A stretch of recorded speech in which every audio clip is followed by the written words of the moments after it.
How many of you were raised in school where they did paddling? They would paddle the kids that were bad. Did you have that in your school? Pleasant Hill Grade School in East Peoria, Illinois, where I went, George Burnell was the principal. I remember one of the guys, his last name was Quick. He was always getting in trouble. He's an older kid. Hey, I was in like 5th or 6th grade, and I think he was in 8th grade, okay?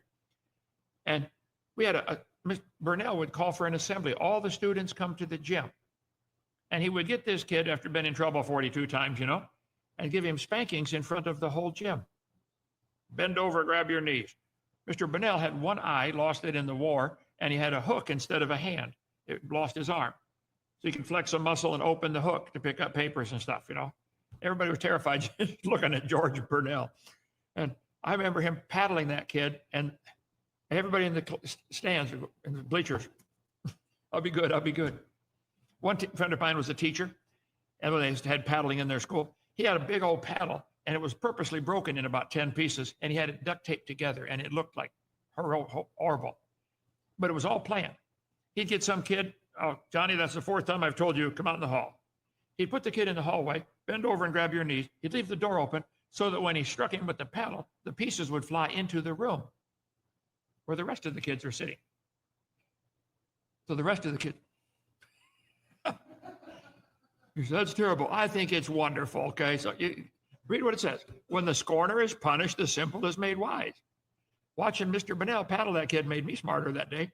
Parenting style, equally disturbing. He bragged about physically abusing his son for being afraid of the dentist, saying smoke was rising off his backside and that he wanted his boy more scared of me than anything in the world. That's not discipline, that's abuse. When one of my sons was 7 years old, we went to the dentist, and the dentist said, Mr. Hovind, this kid has a cavity. I said, yes, sir, I knew about it. Are you talking about the big one up here or just one in his tooth? He said, well, just the one in his tooth. The only one we can fix. I said, okay, doc, let's fix it. So the dentist said, now listen, son, you're going to have to sit still, hold real still, open your mouth real wide, and I'm going to give you a shot. You're going to give me a shot? Yeah, calm down, calm down. I'm going to give you a shot. You're going to drill the bad stuff out and fill it with silver, and you'll be out of here in no time, no problem. So the doctor called the nurse, and she came in and sat on him, and I sat on him, and the doctor sat on him, and we tried to hold him still, but man, you got to hold real still for that stuff. And finally, the dentist was getting all nervous. He said, man, you can't do this. He's got to hold still. I said, Doc, let me take him outside and talk to him for a few minutes. Maybe I can calm him down. We went out to the van, sat in the back seat of the old Chevy van. I said, son, I love you very much.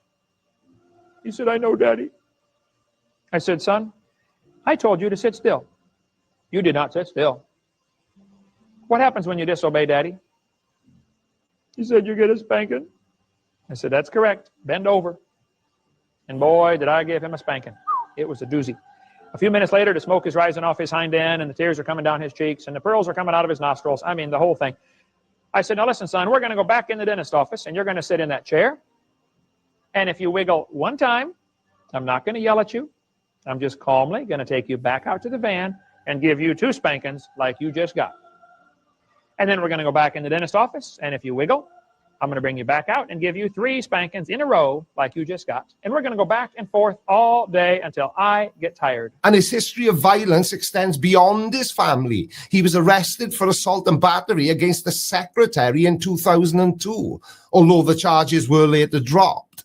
Now, his second wife, Mary Tocco, also claims she witnessed him violently body slam a 13-year-old boy. And his associations were even worse. He defends convicted sex offenders, even allowing them onto his property, which is marked as a family-friendly park.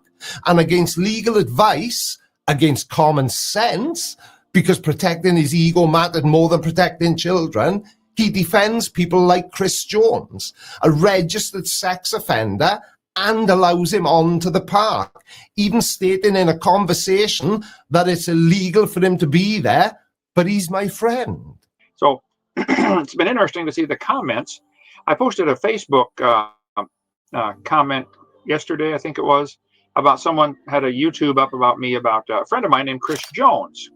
I'm not going to do, he did take it down, so I'm not going to do a long program on that. However, Chris Jones has been a friend of mine for many, many years.